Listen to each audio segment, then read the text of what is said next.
Hi ವೀಕ್ಷಕರೇ, ನಮಸ್ಕಾರ ಎಲ್ರಿಗೂ. ನಾನು ಸಿಂಪಲ್ ಗೃಹಿಣಿ ಇಂದು.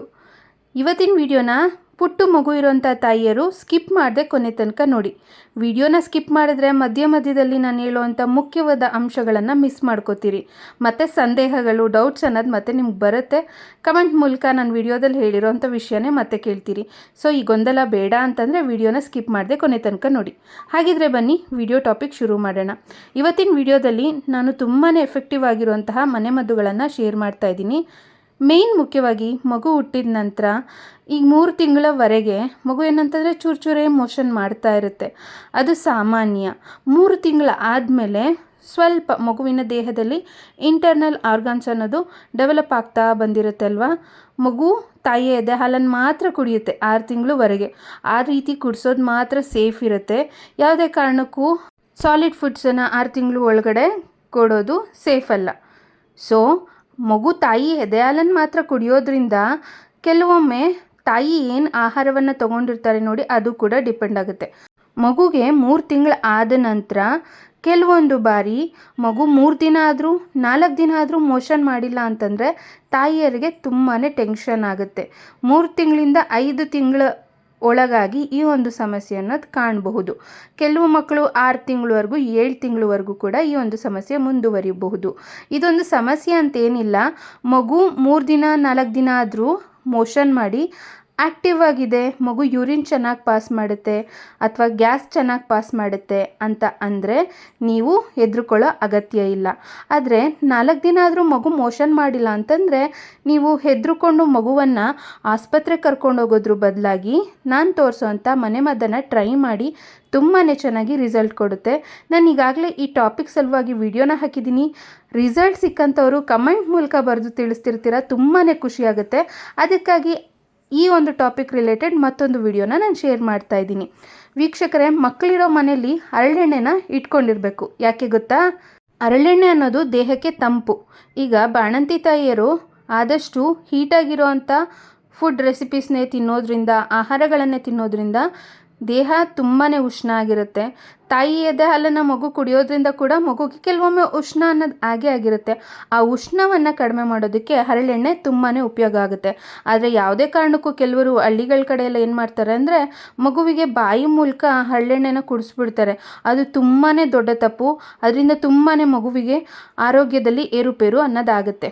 ವೀಕ್ಷಕರೇ, ಇವತ್ತು ನಾನು ಶೇರ್ ಮಾಡೋವಂಥ ಮನೆಮದ್ದನ್ನು ನೀವು ಮಗು 3 ತಿಂಗಳ ಮೇಲೆ ಆಗಿದೆ ಅಥವಾ 2 ತಿಂಗಳ ಮೇಲೆ ಆಗಿದೆ ಅಂದ್ಕೊಳ್ಳಿ, 4 ದಿನ ಆದರೂ ಮೋಷನ್ ಮಾಡಿಲ್ಲ ಅಂತಂದಾಗ ಟ್ರೈ ಮಾಡಬಹುದು. ಆದರೆ ಈ ಮನೆಮದ್ದನ್ನು ಟ್ರೈ ಮಾಡೋದಕ್ಕಿಂತ ಮೊದಲು ನೀವು ಮಗುವಿನ ಹೊಟ್ಟೆನ ಮುಟ್ಟು ನೋಡಿ. ಹಿಂಗೆ ಮುಟ್ಟು ನೋಡಿದ್ರೆ ಮಗುವಿನ ಹೊಟ್ಟೆ ಸಾಫ್ಟಾಗಿರಬೇಕು. ಹಾಗಿದ್ರೆ ಯಾವುದೇ ರೀತಿ ತೊಂದರೆ ಇಲ್ಲ ಅಂಥೇಳಿ. ಆದರೆ ಮಗುವಿನ ಹೊಟ್ಟೆ ಕಲ್ಲು ಥರ ಆಗಿಬಿಟ್ಟಿದೆ ಅಂತಂದಾಗ ಹೆದರ್ಕೋಬೇಡಿ. ನಾನು ಈಗಾಗಲೇ ಒಂದು ವಿಡಿಯೋನ ಶೇರ್ ಮಾಡಿದ್ದೀನಿ ನೋಡಿ. ವಿಳ್ಯದೆಲೆನ ತೊಗೊಂಡು ಅದನ್ನು ಉಗುರು ಕಣ್ಣು ಮಾಡಿ ಮಗುವಿನ ಹೊಟ್ಟೆ ಮೇಲೆ ಹಾಕೋದು. ಆ ರೀತಿ ಮಾಡೋದ್ರಿಂದ ಮಗುಗೆ ಹೊಟ್ಟೆ ಉಬ್ಬರ ಆಗಿದ್ರೆ ಆದಷ್ಟು ಬೇಗ ಕಡಿಮೆ ಆಗುತ್ತೆ. ಮಗು ಗ್ಯಾಸ್ ಪಾಸ್ ಮಾಡುತ್ತೆ ಮತ್ತು ಮಗು ಹೊಟ್ಟೆ ನೋವಿಂದ ಏನಾದರೂ ಅಳ್ತಾ ಇದ್ದರೆ ತನ್ನ ಅಳುವನ್ನು ಕೂಡ ನಿಲ್ಲಿಸುತ್ತೆ. ವೀಕ್ಷಕರೇ, ಈಗ ಮಗು ಒಂದು 2 ರಿಂದ 3 ತಿಂಗಳ ಮೇಲೆ ಆಗಿದೆ ಅಂತಂದರೆ ಮಗು ಹೊಟ್ಟೆ ಉಬ್ಬರ ಈ ರೀತಿಯ ಸಾಕಷ್ಟು ಹೊಟ್ಟೆ ಸಂಬಂಧಿತ ಸಮಸ್ಯೆಯನ್ನು ತಡೆಗಟ್ಟೋದಕ್ಕೆ ಮತ್ತು ಮಗುಗೆ ಕತ್ತು ಬೇಗ ನಿಲ್ಲಬೇಕು ಅಂತಂದರೆ ಟಮ್ಮಿ ಟೈಮನ್ನು ಮಾಡಿ. ಇದರಿಂದ ಮಗುಗೆ ಹೊಟ್ಟೆ ಉಬ್ಬರ ಕೂಡ ಆಗೋದಿಲ್ಲ. ಮಗು ಆದಷ್ಟು ಬೇಗ ತೆವಳೋದಕ್ಕೂ ಕೂಡ ಶುರು ಮಾಡುತ್ತೆ. ಹೊಟ್ಟೆ ಸಂಬಂಧಿತ ಎಷ್ಟೋ ಸಮಸ್ಯೆಗಳನ್ನ ತಡೆಗಟ್ಟಬಹುದು. ಮಗುವಿನ ಕತ್ತು ಕೂಡ ಈಗಾಗಲೇ ಹೇಳ್ದಂಗೆ ಆದಷ್ಟು ಬೇಗ ನಿಲ್ಲೋದಕ್ಕೆ ಹೆಲ್ಪ್ ಆಗುತ್ತೆ. ನಾನು ಇದನ್ನು ನನ್ನ ಚಿಕ್ಕ ಮಗುಗೆ ಟ್ರೈ ಮಾಡಿದ್ದೀನಿ. ಇದನ್ನು ಬಿಟ್ಟು ಮತ್ತೊಂದು ನೀವು ಟ್ರೈ ಮಾಡಬಹುದಾದಂಥ ಒಂದು ಟಿಪ್ ಏನಂತಂದರೆ ನೋಡಿ, ಮಗುಗೆ ಈ ರೀತಿ ಬೈಸೈಕಲ್ ಅಂದರೆ ಸೈಕಲ್ ಹೊಡೆಯೋ ಥರ ಹೀಗೆ ಒಂದು ಮಸಾಜನ್ನು ಮಾಡಬೇಕಾಗತ್ತೆ. ಒಂದೊಂದೇ ಕಾಲನ್ನು ಫೋಲ್ಡ್ ಮಾಡಿ ನೀವು ನನ್ನ ಹಳೆ ವಿಡಿಯೋ ನೋಡಿದರೆ ನಿಮ್ಗೆ ಯಾವ ಥರ ಅಂತ ಇನ್ನೂ ಡೀಟೇಲಾಗಿ ಗೊತ್ತಾಗುತ್ತೆ. ನೋಡಿ, ನಾನು ತೋರಿಸ್ತಾ ಇದ್ದೀನಲ್ಲ, ಈ ಥರ ಒಂದು ಮಸಾಜನ್ನು ಮಾಡಬೇಕು. ಆವಾಗ ಸ್ವಲ್ಪ ಮಗುಗೆ ಸ್ವಲ್ಪ ಆ್ಯಕ್ಟಿವಿಟಿ ಆದಂಗೆ ಆಗುತ್ತೆ. ಇದೊಂದು ಎಕ್ಸಸೈಸ್ ಮಗು ಮೋಷನ್ ಮಾಡೋದಕ್ಕೆ, ಗ್ಯಾಸ್ ಪಾಸ್ ಮಾಡೋದಕ್ಕೆ. ಸೊ ಇದೊಂದು ನ್ಯಾಚುರಲ್ ಟಿಪ್. ಅದ್ರ ಜೊತೆಗೆ ಮಕ್ಕಳು ಮೋಷನ್ ಮಾಡಬೇಕಾದ್ರೆ ನೀವು 2 ಕಾಲನ್ನು ಸ್ವಲ್ಪ ಈ ರೀತಿ ಲೈಟಾಗಿ ಮೇಲೆತ್ತಿದ್ರೆ ಕ್ಲೀನಾಗಿ ಒಂದೇ ಬಾರಿ ಮೋಷನನ್ನು ಮಾಡಿಬಿಡ್ತಾರೆ. ಪದೇ ಮೋಷನ್ ಮಾಡೋದನ್ನು ತಡೆಗಟ್ಟಬಹುದು. ಮಗುಗೆ 3 ತಿಂಗಳು ಆದಮೇಲೆ ಈ ಒಂದು ಟಿಪ್ಪನ್ನು ನೀವು ಟ್ರೈ ಮಾಡಬಹುದು.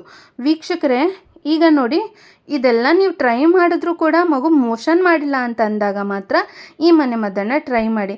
ಆಮೇಲೆ ಮಗು ಬಾರ್ಲು ಹಾಕ್ಕೊಳ್ಳೋದು ಈ ಥರ ಎಲ್ಲ ಶುರು ಮಾಡಿದ್ಮೇಲೆ, ತೆವಳೋದಕ್ಕೆ ಶುರು ಮಾಡಿದ್ಮೇಲೆ ನೀವು ತಲೆ ಕೆಡಿಸ್ಕೊಳ್ಳೋ ಅಗತ್ಯ ಇಲ್ಲ. ಮಗು ನ್ಯಾಚುರಲ್ಲಾಗಿ ಮೋಷನ್ ಮಾಡಿಬಿಡುತ್ತೆ ಮತ್ತು ಹೊಟ್ಟೆ ಕಟ್ಟೋದು ಇಲ್ಲ ಮಗುಗೆ. ಮನೇಲಿ ಒಂದು ಪುಟ್ಟು ಮಗು ಇದೆ ಅಂತಂದರೆ ಸಾಕಷ್ಟು ವಿಷಯಗಳನ್ನು ನಾವು ತಿಳ್ಕೊಂಡಿರಬೇಕು. ನನಗೆ ಗೊತ್ತಿರೋಂತಹ ಅಜ್ಜಿ ಕಾಲದ ಕೆಲವು ಮನೆಮದ್ದುಗಳನ್ನು ಮತ್ತು ಟಿಪ್ಸ್ಗಳನ್ನು ನಿಮ್ಮ ಜೊತೆಗೆ ಶೇರ್ ಮಾಡ್ತಾ ಇದ್ದೀನಿ. ವಿಡಿಯೋ ಮಾಹಿತಿ ಇಷ್ಟ ಆಗ್ತಿದ್ರೆ ದಯವಿಟ್ಟು ಒಂದು ಲೈಕ್ ಮಾಡಿ ಮತ್ತು ಈ ರೀತಿಯ ಹೆಚ್ಚಿನ ವಿಡಿಯೋ ಮಾಡೋದಕ್ಕೆ ಸಪೋರ್ಟನ್ನು ಮಾಡಿ. ವೀಕ್ಷಕರೇ ನೋಡಿ, ನಾನು ಈಗಾಗಲೇ ಹೊಟ್ಟೆ ಉಬ್ಬರ ಆಗಿದ್ರೆ ವೀಳ್ಯದೆಲೆ ಯಾವ ಥರ ಹಾಕೋದು ಅಂತೇಳಿ ವಿಡಿಯೋ ಮಾಡಿದ್ದೀನಿ. ಆ ವಿಡಿಯೋನ ಎಂಡ್ ಸ್ಕ್ರೀನಲ್ಲಿ ಕೊಡ್ತೀನಿ, ತಪ್ಪದೆ ನೋಡಿ. ಮತ್ತು ಏನಪ್ಪ ಇದು ಮಗುವಿನ ಹೊಟ್ಟೆ ಉಬ್ಬರಕ್ಕೆ ಅಥವಾ ಮಗು ಮೋಷನ್ ಮಾಡೋದಕ್ಕೆ ಹುಣಸೆ ಹಣ್ಣನ್ನು ತೋರಿಸ್ತಾ ಇದ್ದಾರೆ ಇವರು, ಬುದ್ಧಿಗಿದ್ದಿ ಇದೆಯಾ ಇವ್ರಿಗೆ ಅಂತ ಕೆಲವರು ಅನ್ಕೋಬಹುದು.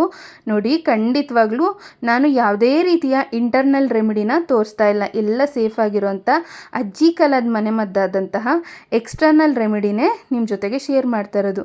ನಮಗಿಲ್ಲಿ ಹುಣಸೆ ಹಣ್ಣು ಬೇಕಾಗಿಲ್ಲ. ನೋಡಿ, ಇಲ್ಲಿ ಹುಣಸೆ ಹಣ್ಣಿನಲ್ಲಿರೋಂಥ ಈ ಚಿಕ್ಕ ನಾರು ಸಾಕು. ಆ ನಾರನ್ನು ಈ ರೀತಿ ಕ್ಲೀನ್ ಮಾಡ್ಕೋಬೇಕಾಗತ್ತೆ. ನೋಡಿ, ಇಷ್ಟಿದ್ರೆ ಸಾಕು.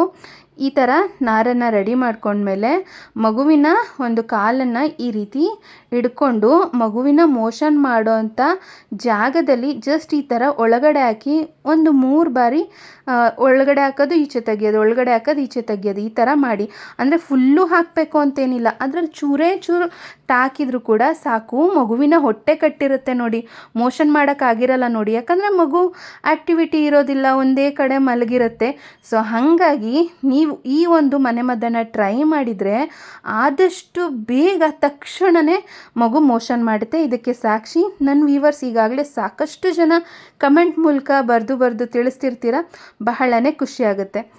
ಸೊ ಈ ಒಂದು ಟಿಪ್ ನಿಮಗೆ ಬೇಡ ಅಂತ ಅನಿಸಿದರೆ ಇನ್ನೂ ಒಂದು ಆಪ್ಷನ್ ಕೂಡ ಇದೆ. ವೀಳ್ಯದೆಲೆಲಿರುವಂಥ ಈ ತೊಟ್ಟನ್ನು ತಗೊಂಡು ನೋಡಿ ವೀಕ್ಷಕರೇ, ಇದನ್ನು ಹರಳೆಣ್ಣೆ ಜೊತೆಯಲ್ಲಿ ಈ ರೀತಿ ಹತ್ಕೊಳ್ಬೇಕು. ತುಂಬಾ ಒಂದು ಸೂಪರ್ ರಿಸಲ್ಟ್ ಕೊಡೋಂಥ ಮನೆಮದ್ದುಗಳಿವು, ಅಜ್ಜಿ ಕಾಲದ ಮನೆಮದ್ದು, ಮತ್ತು ಸೈಡ್ ಎಫೆಕ್ಟ್ಸ್ ಕೂಡ ಇರೋದಿಲ್ಲ. ಮತ್ತು ಇದನ್ನೇ ರೂಢಿ ಮಾಡ್ಕೊಳ್ಳೋಕೆ ಹೋಗಬೇಡಿ. ಈಗಾಗಲೇ ನಾನು ಹೇಳಿರೋಂಥ ಮೊದಲೇ ಹೇಳಿದ್ದೀನಲ್ಲ, ಯಾವ್ಯಾವ ಥರ ಟಿಪ್ಸ್ ಫಾಲೋ ಮಾಡಿದರೆ ಮಗು ಮೋಷನ್ ಮಾಡುತ್ತೆ ಅಂತೇಳಿ. ಆ ಟಿಪ್ಸನ್ನು ಫಾಲೋ ಮಾಡಿದರೆ 3 ದಿನಕ್ಕೊಂದ್ಸತಿ ಅಥವಾ 2 ದಿನಕ್ಕೊಂದ್ಸತಿ ಅಥವಾ ದಿನ ಆಗಲೂ ಮಗು ಮೋಷನ್ ಮಾಡಿಬಿಡುತ್ತೆ. ನೋಡಿ ವೀಕ್ಷಕರೇ, ಹರಳೆಣ್ಣೆಯಲ್ಲಿ ಈ ರೀತಿ ವೀಳ್ಯದೆಲೆ ತೊಟ್ಟನ್ನು ಹತ್ಕೊಂಡು ಅದನ್ನು ಕೂಡ ಅಷ್ಟೇ ಸೇಮ್ ಹುಣಸೆ ಹಣ್ಣಿನ ನಾರನ್ನು ಯಾವ ರೀತಿ ಒಂದು ಸತಿ ಹಿಂಗಿಟ್ಟು ಹೊರಗೆ ತೆಗಿತೀವಿ ನೋಡಿ, ಅದೇ ಥರ ವೀಳ್ಯದೆಲೆಯ ಒಂದು ಕಡ್ಡಿಯಲ್ಲೂ ಕೂಡ ಮಾಡಬಹುದು. ಇದರಿಂದ ಯಾವುದೇ ರೀತಿಯ ಇನ್ಫೆಕ್ಷನ್ ಆಗೋದು ಆ ರೀತಿ ಏನೂ ಆಗೋದಿಲ್ಲ. ವೀಕ್ಷಕರೇ, ಕೆಲವರು ಕಮೆಂಟ್ ಮಾಡಿ ಹೇಳ್ತಿರ್ತೀರ, ಅಕ್ಕ ನಮ್ಮ ಮಗು ಮೋಷನ್ ಮಾಡೋ ಜಾಗದ ಹತ್ರ ಕೆಂಪಗಾಗ್ಬಿಟ್ಟಿದೆ, ಮಗು ಮುಕ್ಕಿ ಆ ಭಾಗದಲ್ಲಿ ತುಂಬಾ ರೆಡ್ಡಿಶ್ ಆಗಿದೆ ಅಂತ ಹೇಳಿ ಕಮೆಂಟ್ ಆಗ್ತಿರ್ತೀರ. ನೋಡಿ, ನೀವು ಅದಕ್ಕೆ ಹೆದರ್ಕೊಳ್ಳೋ ಅಗತ್ಯ ಇಲ್ಲ. ಸಿಂಪಲ್ ಟಿಪ್ಪನ್ನು ಫಾಲೋ ಮಾಡಿ. ಹರಳೆಣ್ಣೆ ಅಥವಾ ಕೊಬ್ಬರಿ ಎಣ್ಣೆ ಬೆಸ್ಟ್ ಅಂತಂದರೆ ಹರಳೆಣ್ಣೆನೇ ತೊಗೋಬೋದು. ಹರಳೆಣ್ಣೆನ ಕೈಯಲ್ಲಿ ಈ ರೀತಿ ಹತ್ಕೊಂಡು ಮಗು ಮೋಷನ್ ಮಾಡೋ ಜಾಗದ ಹತ್ರ ಒಳಗಡೆ ಎಲ್ಲ ಹೊರಗಡೆ ಭಾಗಕ್ಕೆ ಹಚ್ಚಿ ಆ ಕೆಂಪಾಗಿರೋದೆಲ್ಲ ಸರಿಯಾಗುತ್ತೆ. ಯಾಕಂದರೆ ಹರಳೆಣ್ಣೆ ದೇಹಕ್ಕೆ ತಂಪು. ವೀಕ್ಷಕರೇ, ಹರಳೆಣ್ಣೆಯಿಂದ ಮಗು ಈಗ ಮೂತ್ರ ವಿಸರ್ಜನೆ ಮಾಡಬೇಕಾದ್ರೆ ಅಳುತ್ತೆ ಅಂತಂದರೆ ಮುಯ್ಯೆಣ್ಣೆನ ಮಾಡಿ ಮಗುವಿಗೆ 3 ತಿಂಗಳಾದಮೇಲೆ ಮಗುವಿನ ನಾಭಿಗೆ ಹಾಕೋದ್ರಿಂದ ಮಗುವಿಗೆ ಅದೆಷ್ಟೇ ಉಷ್ಣ ಆಗಿದ್ರು, ಮೂತ್ರ ವಿಸರ್ಜನೆ ಮಾಡಬೇಕಾದ್ರೆ ಅಳ್ತಾ ಇದ್ರು ಅಥವಾ ಹೊಟ್ಟೆ ನೋವು ಬಂದು ಅಳ್ತಾ ಇದ್ರು ಕೂಡ ಆದಷ್ಟು ಬೇಗ ಕಡಿಮೆ ಆಗುತ್ತೆ. ಯಾವ ಥರ ಮುಯ್ಯೆಣ್ಣೆ ಮಾಡೋದು ತಿಳ್ಕೊಬೇಕಾ? ಎಂಡ್ ಸ್ಕ್ರೀನಲ್ಲಿ ವಿಡಿಯೋ ಬರುತ್ತೆ. ಸೊ ವಿಡಿಯೋ ಮೇಲೆ ಕ್ಲಿಕ್ ಮಾಡಿ ಇನ್ನೂ ಸಾಕಷ್ಟು ಮನೆಮದ್ದಿನ ವಿಡಿಯೋಗಳನ್ನು ನೋಡಿ. ವೀಕ್ಷಕರೇ, ತಮ್ಮ ಅಮೂಲ್ಯವಾದ ಸಮಯವನ್ನು ಇಲ್ಲಿ ನೀಡಿ ವಿಡಿಯೋ ನೋಡಿದ್ದೀರಾ. ಖುಷಿಯಾಗಿರಿ, ನಗ್ನಗ್ತಾ ಇರಿ. ಎಲ್ರಿಗೂ ಒಳ್ಳೆಯದಾಗಲಿ. ವಿಡಿಯೋಗೊಂದು ಲೈಕ್ ಮಾಡಿ ಮತ್ತು ಶೇರ್ ಮಾಡಿ. ತಮ್ಮ ಮುದ್ದು ಮಕ್ಕಳನ್ನು ಚೆನ್ನಾಗಿ ನೋಡ್ಕೊಳ್ಳಿ. ಎಲ್ರಿಗೂ ಧನ್ಯವಾದಗಳು.